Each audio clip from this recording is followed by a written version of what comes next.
Hi everyone, thank you so much for having me. I kind of was introduced to Paul through Joe Dino. I don't know where Joe's got lost or something. Where's Joe Dino? So thank you so much for having me. I know your time's precious, so I'll keep this very short and sweet. My name's Angela McCabe. I'm from the Freedom from Fistula Foundation. I'm the Development Director. So we are a non-profit organisation that provides maternal health care to expectant mothers and surgery to those who have obstetric fistulas. And we're based in Kenya, Malawi, Sierra Leone and Madagascar. We offer free surgeries, free maternity care and free programs that provide social and psychological support and ultimately economic empowerment to these women and girls that we treat. We treat the most impoverished and vulnerable women and girls on this planet. No one cares or hears their voice, so we are their voice, and I'm here to let you know about them. Thank you. I'm just going to show a short video right now.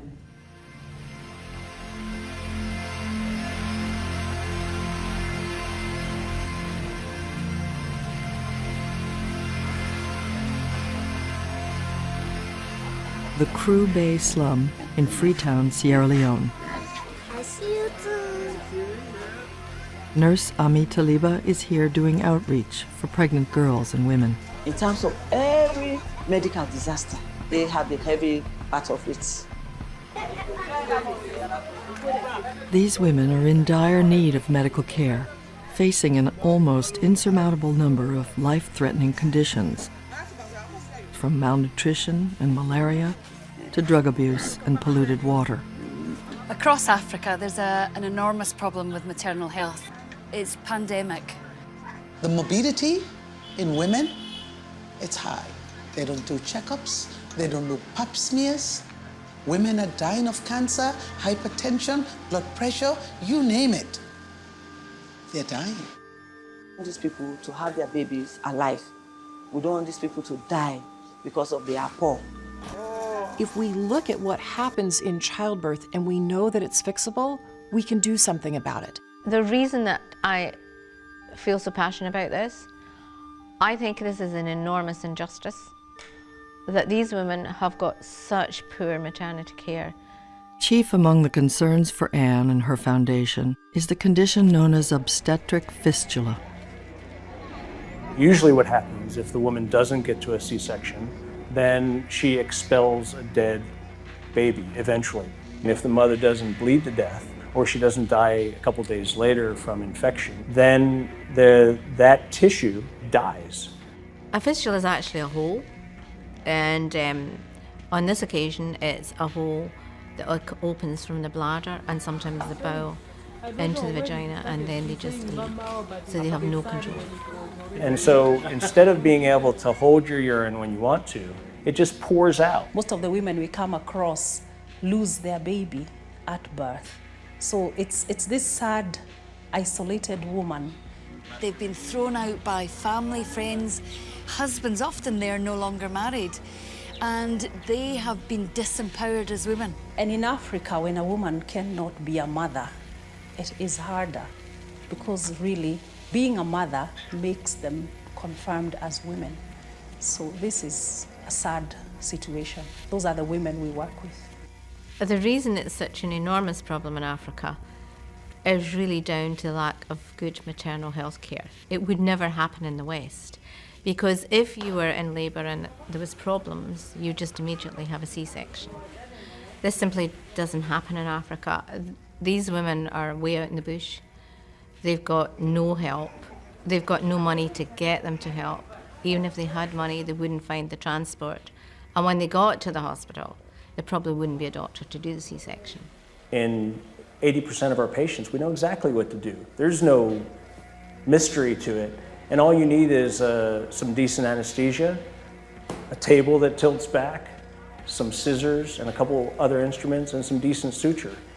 And you can cure that patient. It is believed that as many as 2 million women suffer from fistula worldwide, and the World Health Organization estimates that it is the cause of 6% of all maternal deaths. While there are many compelling stories, there is none more so than Isatu's. On New Year's Eve, 2011, Hisatu was found by one of our nurses on the floor in a hospital. When we saw her, she was bedridden, completely bedridden, semi-conscious, severely emaciated. They'd attempted a cesarean section on her, but it was so late, the baby had disintegrated inside her, so she'd become infected. They hadn't closed her up properly. She had a fistula. She had bed sores the size of your fist. The girl was dying. And when I saw her there, I thought, if we don't get something special to feed this girl, she's just not going to survive. So I went into town and was able to find, after visiting about 20 pharmacies, a box of high-protein mix. Slowly but surely, they moved her out the wards. The first time she was able to get out of bed and walked, I don't think there was anybody who wasn't crying. Why? Because I not be able to do nothing. Nobody not be know for say. Me when we get me sick, I don't know for say if I dey live. Eventually, we were able to help her and do a bunch of surgeries for her, and she's died today, and I'm thankful for that.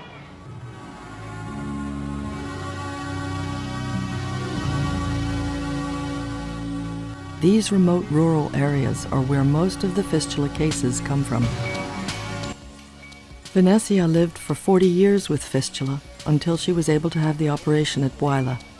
Her husband never gave up hope and stayed with her.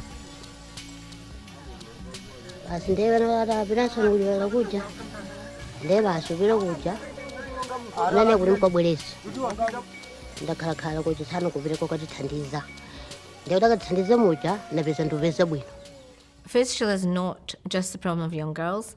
We have women come into us who have had fistula for 40 years. That is tragic. Their whole life has just been in misery. Hey,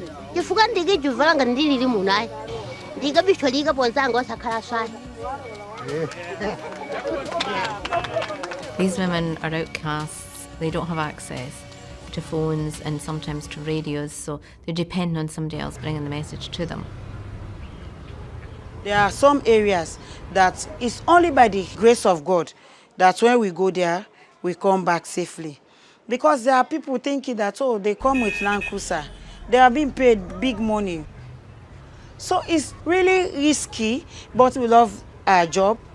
We persist to get the last patient in the last village because we want not only to stop but to eradicate fistula. For most of these women, a repaired fistula does no good unless they can return to their villages. And for the foundation, this final step in their recovery has been as challenging as the medical treatment is difficult. Being dry is the first step for the woman because she's able to deal physically with the immediate problem, which was stinking of urine or stool. But it's about her whole healing and her own restoration to the husband, to the community. We want these women to reintegrate into the community, not the very same woman. It should go a different person. So we have lined up several activities that we are doing to really make sure they go back home, not the same. When they go back to the village, you've got to try and put them back with something that will give them an income for the future. So sometimes we train them in knitting, sewing. So we're always looking for ideas of how we can create an occupation. We need to empower women, quite honestly, from the bottom up instead of just this top-down approach that we've used in the world. It's bringing that accountability to them as well as the empowerment. They can decide just to remain as a tomato seller, or they can decide to be the supermarket owner. When they have economic means, we know that they plow it right back into their family, and it allows them to plan over the cycle of a year. Without working on that holistic approach, we're not going to get where we want as a world for women and girls, and we need to do it. Health is wealth. Without a woman, there's no society as far as I'm concerned. Let's empower these women. Finally, it is the day of the Gladdy Gladdy ceremony. All the women's trials and all their difficulties are momentarily forgotten. We make each woman an outfit for what we call Gladdy Gladdy Day. It's the day they go home. So it's like this is them moving from their old life to their new life. It's a very emotional day for everybody. It's a way for them to thank all the staff and us to say goodbye to them properly. They will dance with you, beat some drums. Do gives any other patients that have not gone through the surgery, do gives them hope. That's Gladdy Gladdy. What makes me Gladdy Gladdy is seeing these girls, seeing these patients completely transformed.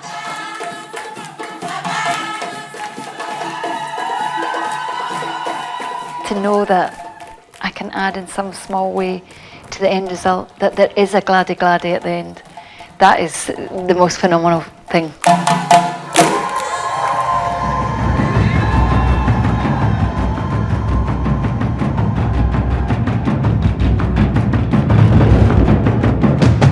Shout Gladdy Gladdy.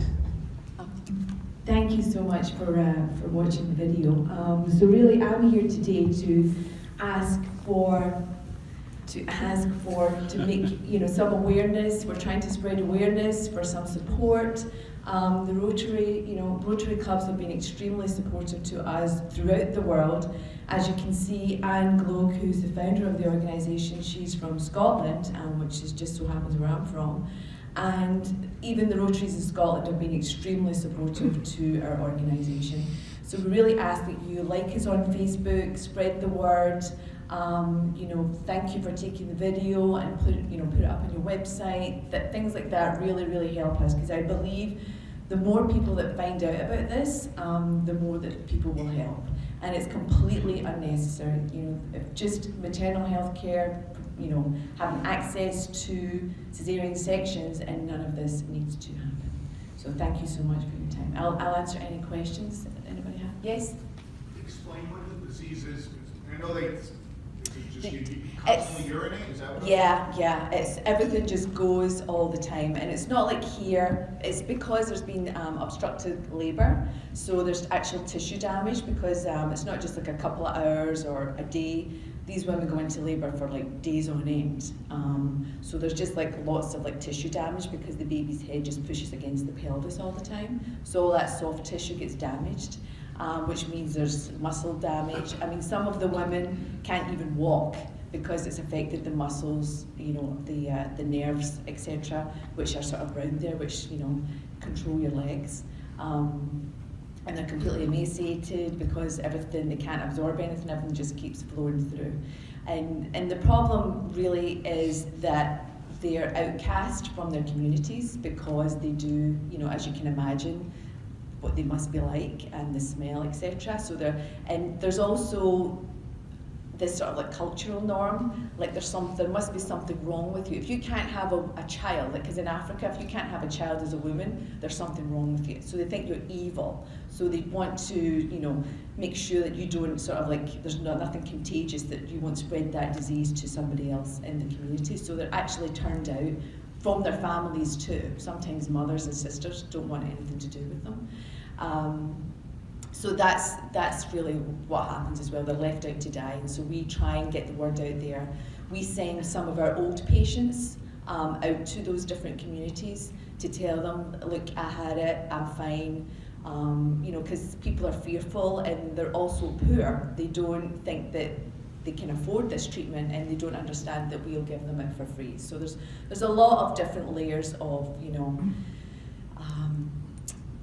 misinformation, and they're uneducated, so they don't really know what's going on to them. I mean, I really think half the time these women and girls don't even know how they got pregnant in the first place, quite frankly. That's the level of education in these places. And the slums, etc. as well. There's just poor facilities, poor water, poor health care. That's really what we try and solve. Is this just in Africa, or is it in South America? It's in all sort of like third world countries. And in fact, fistula used to happen here in the States, where the Waldorf Hotel is. That used to be a fistula hospital, and that's on that site. So before modern healthcare, modern anaesthesia, women were having babies in homes, etc., and that's what used to happen here too. So with modern healthcare, with the simplest things, just some scans, making sure if it's a big baby, making sure the person goes to the hospital to get seen, then it's completely unnecessary. The suffering does not have to happen. Yes. Does the woman have to be suffering from any other preconditions to have this condition be a result, or can this be a result of any delivery that happens without proper medical care? Yeah, it's really any pregnancy or any labour that goes into problems. However, what's unique about in Africa where we are, there's a cultural norm of like child brides. So a lot of these are children, so it's like 12 and 13-year-olds. So when you're that young, your pelvis isn't actually fully developed either. So it's these small children trying to have big babies, and so their bodies aren't ready for it, and so that's what contributes to the problem as well. So that's why it's mostly young girls as well that's having it. And this is a simple fix with surgery? Yeah, really? You heard the doctor, yeah. I mean, sometimes there's complicated surgeries, and sometimes we'll have to come back for a couple. And what happens is as well, if the woman's been suffering for a long time, or the girl's been suffering for a long time, they really need to come in first. We feed them up because they're usually, very thin. Malnourished. Yes. Yeah. So we have to build them up first before they have the surgery. But usually it's literally one surgery and you're done. So it is, and it's like reconstructive surgery, really. That's really what it is. Angela, is this surgery before the birth? After. After. Yeah, after.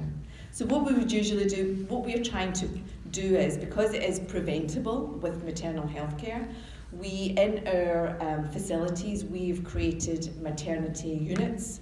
So in Sierra Leone, there's so many women showing up to our units now, because the word's out there now that if you come here, nothing will happen to you, and it's free.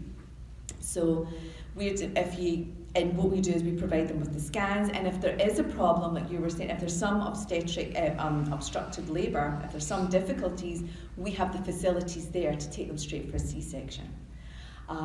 So that's what we're trying to move away from just like treating, somebody used to say to me,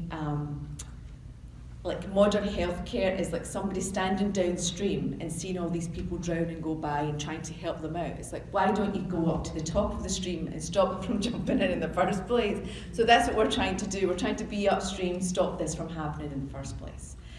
So we're really sort of focused on prevention, and we're also focused on the empowerment, teaching these people, because they're outcasts. So when they go back to their communities, we're really trying to empower them, embolden them, and be independent. They can either go and get married and choose that life, or they can choose to do something different, And we also have this program where it's small solar powered panels that charge batteries, and these women go back, so they're a source of A, light, and B, they can, nobody out there has education, but they all have cell phones, because that's how they all communicate with each other, the very basic cell phones.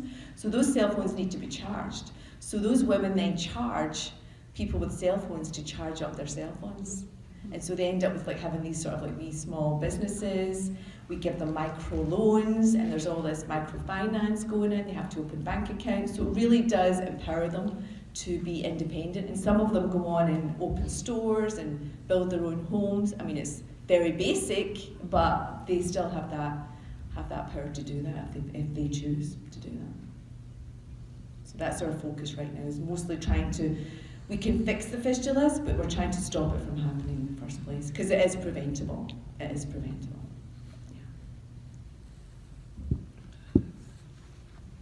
Okay. Thank you. How are the babies? Are they born in distress, or can they be? No, I mean, you've seen some of the women in our units. If they're born, when the babies are born, they're absolutely fine. But if there's some sort of obstruction or prolonged, they usually die. Yeah, they usually die. It's the same here. If there's any fetal distress, you get taken straight for a C-section.